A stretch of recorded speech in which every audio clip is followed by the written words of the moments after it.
Good morning, and thank you for joining me on the Path to Liberty.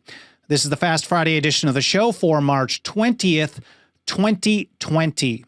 If you're like me, you've probably heard a lot about shortages in supplies, medical supplies, particularly N95 respirator masks, which are so incredibly important these days. And of course, the finger is being pointed at capitalism, at the free market, saying it's a failure, it can't deliver the products in an emergency. But a little digging under the hood paints a little different picture. And I think it's federal regulation which really caused the problem in the first place. I'm going to talk about that in this episode, but first of all, my name is Michael Bolden. We broadcast live every Monday, Wednesday, and Friday at 9:30 a.m. Pacific time from here in my home office and studio in the locked down downtown Los Angeles for the 10th Amendment Center. You can find all of our live video platforms, all the archive-only video platforms, plus our podcast edition, audio-only, iTunes, Stitcher, Spotify, Google Play, and elsewhere. All the archives, all the show notes, ways to follow us, and our membership program, which starts out as little as $2 a month. It helps us a great deal. Find all of that over at the homepage for this show, which is 10thamendmentcenter.com/path to liberty, all spelled out. Again, 10thamendmentcenter.com/path to liberty. And I'm sorry, I was just checking my gear here to make sure that the mic was connected properly, but I'm really grateful for you spending a little bit of your time with me today. This is a really crazy situation that we're all in here. I hope you are safe. I hope you are healthy. I hope you're stocked up. And I promise not to take up too much of your time today since it's Fast Friday. So let's see if I can get this done in about 15 minutes or less. We'll see. Now, yesterday I was seeing some reports about the CDC offering lower guidance standards for the use of face masks or face protection. Check this out from Business Insider. First of all, as the U.S. fights to contain the spread of the novel coronavirus and cases continue to rise, healthcare workers on the front lines are facing an unprecedented shortage of medical supplies. And going further, with severe shortages of N95 face masks, it's also N99 and N100 too, which protect medical staff from infection by airborne particles. The CDC has updated its crisis capacity guidelines to suggest bandanas or scarves as a last resort. And of course, some of the people in the medical industry are saying, this is irresponsible, this is dangerous, you can't be protected from this. But I guess if the option is an N95 mask, which doesn't exist, or something, they're basically saying use something to keep stuff out of your mouth, out of your nose, off your eyes, and on and on. Here's how it goes a little further in the article. While wearing a scarf or bandana might help prevent a sick person from transmitting coronavirus infection to others by trapping respiratory droplets, it is unsafe for healthcare workers to rely on scarves and bandanas to protect themselves against infection by their patients. My thought is, it seems to make sense. Something is better than nothing. But of course, it gives a false sense of security if you don't know what you're talking about. And I think that makes sense why you'd want to discourage people from having a false sense of security. But it's not like, with this shortage, it's not like the industry was unaware that it was coming. Obviously, this has been ramping up for quite a while. And if we look at this report from CNBC back on January 28th, 3M was already gearing up for massive production of these products. Check this out. The CEO of industrial giant 3M, this is a guy named Mike Roman, said Tuesday that the company is increasing production of its respiratory protection products such as masks to meet demand caused by the outbreak.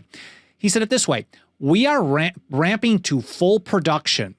We're going 24/7. He added that the company is increasing production at its plants in China and other Asian countries, as well as in Europe and in the United States. Big deal. January 28th. They already started ramping up. Is this a failure of capitalism? They weren't able to meet the demand?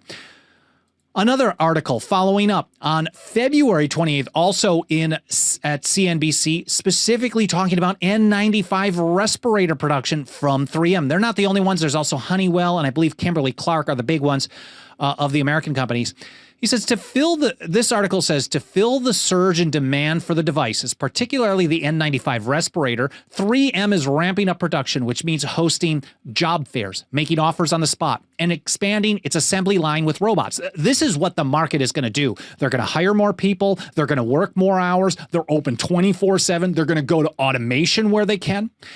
In Aberdeen, South Dakota, more than 650, and this is back to CNBC, 650 employees at one of 3M's largest manufacturing facilities are working overtime to increase face mask production. So they're specifically making more N95 masks because they know they're needed. But why are people having to resort to bandanas in hospitals? I saw doctors in emergency room in Chicago are catching the virus. Nurses in various places, medical people are catching it because maybe they don't have the right protection. They don't have the right gear. And certainly we all know they're going to blame this on the market and call for more government. Here's a doctor, I can't remember his name, but was writing just yesterday at Counterpunch.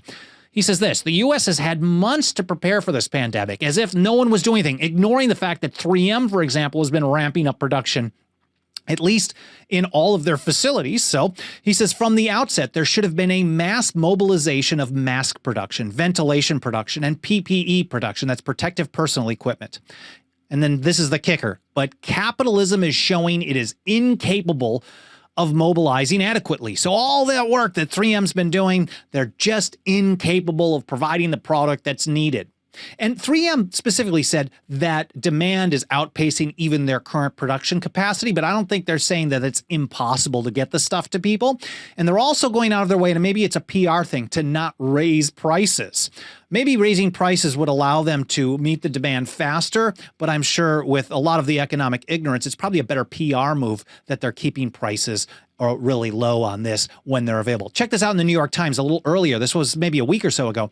They say the hospital shortages, and it's not as direct as that Counterpunch article, but the hospital shortages stem not only from global supplies being depleted after the prolonged outbreak in China, but also because of widespread panic buying of masks by anxious citizens here and abroad.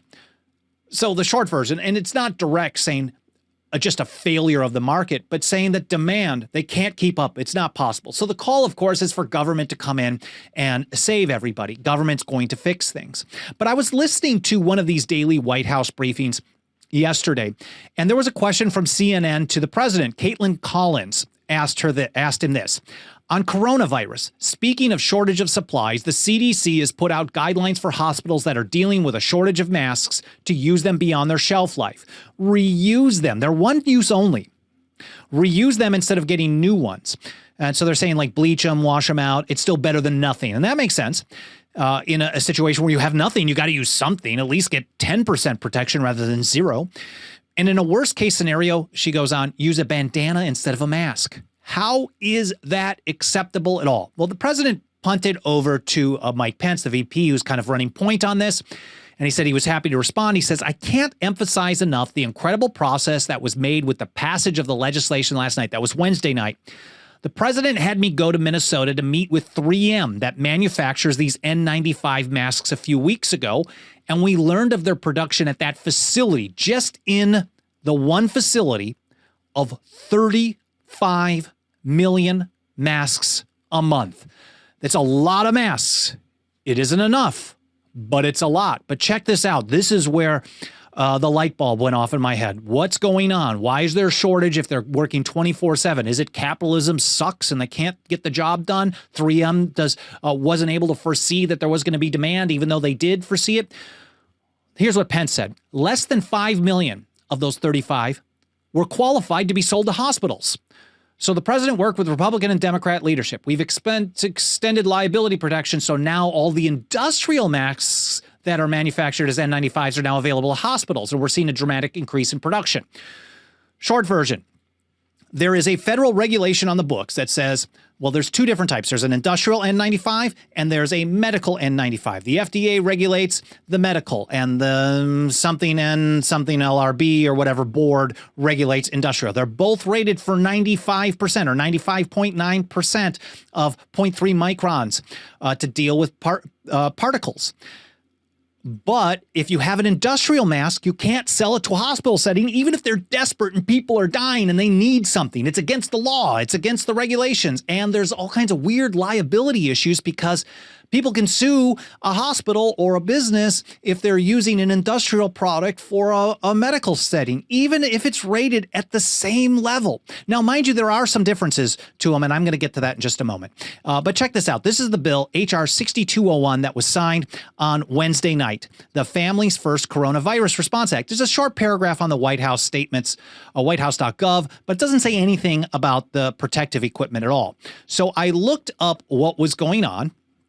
And this is what they signed, and not really hidden, but there's this section 6005. I will link to this in the show notes, specifically to this section of the legislation, treatment of personal respiratory protective devices as covered countermeasures. So basically they're saying in an emergency declaration, mind you, emergency declaration should be its own episode. But during an emergency, even if something is meant for industrial use, if a business and a hospital want to use it for a hospital or medical use, they can. So this should have been a relationship between the healthcare provider, the patient, the healthcare provider, and the product supplier, and on and on. And it's very easy to get people to sign waivers or provide them information so they're informed of what's going on. But they're basically making exceptions, allowing this to cross over rather than having one regulatory body for this and another one for that, and then you can't use it. So basically, 3M's been sitting on 30 plus million of these. And mind you, it could be 60 million. I don't know the exact number. And a reporter asked Pence about this. They're like, well, production's ramping up. When are these available? He specifically said they're available now. They can have them right now because they've been sitting at a 3M warehouse, either in Minnesota or South Dakota, available, but not authorized to be sold. So people are dying due to this regulation that prevents them from doing this. This is in interference with the market that's causing problems in the first place. And the law at hand, and this from Politico, is the 2005 PrEP Act. Under this, the government assumes the cost of liability claims when it asks companies to provide products in response to a public emergency. So there's a liability issue if someone catches the virus and they weren't using a medical grade one because the FDA says you can only use medical if you use an industrial one and someone gets ill, and maybe they could have gotten ill under the medical grade one as well. Then they can sue. But what happens is that the federal government comes in and you're basically suing the federal government. The federal government assumes the cost. So taxpayers now have to pay for it. This is more socializing the expenses, the costs of potential lawsuits over things that they shouldn't even be able to sue over in the first place. But anyways, he says the protection doesn't apply specifically to items like industrial masks because they're not regulated by the FDA. They still have very stringent rating methods on these things. And if we want to get a little understanding of the difference, here's what the New York Post had to say. All N95 masks are certified to filter 95% of particles out of the air. They're not total protection, but they're very good. But surgical masks covered by the 2005 law also have splash protection. Makes sense in a medical environment to have splash protection, but if it's a little extra splash protection between leaving my face exposed, I would like the option to use the industrial product. But so far, for the last few months, and actually since 2005, they're saying these industrial products are not allowed, even though there's 30 million, maybe 60 million of them sitting waiting to be used while people are dying. Death by regulation. Going further, the Post says industrial N95 masks are often a firm, rounded white shell. They are a common sight at dusty construction sites and can protect against coronavirus. They actually can. They're effective against this. But companies say there's unease among businesses as demand soars. And because the FDA doesn't regulate it and it's not authorized to be used in a medical environment, there's liability issues. And then the courts accept this type of stuff. Here's a guy, David Young, president of A&M Industrial, which is a major supplier of masks and other protective gear in New Jersey and New York. He says, God forbid, if someone wears the respirator, if he's selling an industrial mask and ends up with the virus, I don't want to have that liability of potentially being sued. This guy's going to go out of business. He could get sued because the FDA didn't approve his product, which is rated still the same 95% of particle filtration capability.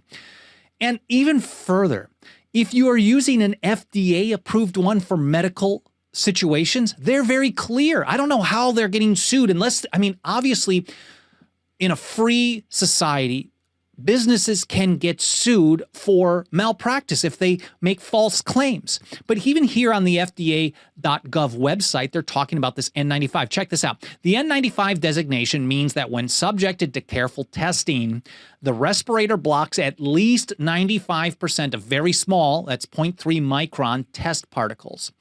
If properly fitted, the filtration capabilities of N95 respirators exceed those of face masks.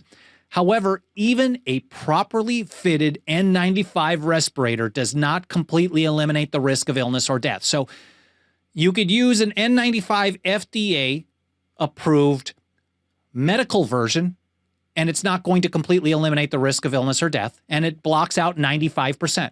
You could use another regulated, whatever organization, federal organization regulates the industrial one, and it also blocks out 95%. It doesn't have the extra splash protection, and it's not going to be perfect. But if you use the industrial and medical situation, you're going to get sued because that's not authorized use from the federal government. It's just nuts. I posted some tweets about this yesterday, and here's this guy, Larry Kalkstein, or Kalkstein. I'm not sure how you say your name, Larry, or if you're even a viewer or a listener of the show, but he had a great response. He says, government makes the problems, then tries to act like heroes, right? When they allegedly solve the problem, which is their overregulation, etc. in the first place. Larry absolutely nailed that. I'm going to link to his tweet in the show notes as well. And this whole episode really made me think, and it may not be specifically the exact same scenario, but Notes on the State of Virginia, I believe it was titled, from 1784 or 1785. Thomas Jefferson put it this way: was the government to prescribe us our medicine and diet, our bodies would be in such keeping as our souls are now. Man, I think Jefferson nailed it. I hope you guys found this interesting. I hope you learned something that's more important than anything. I hope you found this informational and educational, and even more important than that. Again, I hope you are safe, you are healthy, and I hope you're stocked up. I'm so very grateful for you spending some time with me today. If you like the show, you support what we're doing here at the TAC, I'm going to keep knocking these out. Feel free to email me, team@10thamendmentcenter.com. I read all the emails, or me or somebody reads all the emails. We don't get back to everything, but we appreciate all the feedback and suggestions for future shows. You can also support us for free by smashing a like button on whatever platform you're on, subscribing, getting notifications on YouTube, for example. Bell notifications mean a lot. Or reviews, like on iTunes. Every time you hit a review or you do one of these free actions, it tells the platform to show the program. There's these algorithms that tells the algorithm, hey, there's some activity on this show. We should present this to more people. So all those free things help us spread the word every single time you do it, even if it's a tiny bit, and I'm very grateful for that. And I know there's always a lot of members who are joining us here on these live shows or later on in the archives. I'm very grateful for that. If you are able to, please consider pitching in as little as $2 a month. We really make it go a long, long way, and I couldn't be more thankful for your support. That's 10thamendmentcenter.com/members. Again, I hope you stay safe, healthy, happy, and as free as can be. We're going to work on getting out of this mess as we move forward. Thank you for joining me. Have a good weekend. I'll see you next week here on the path to liberty.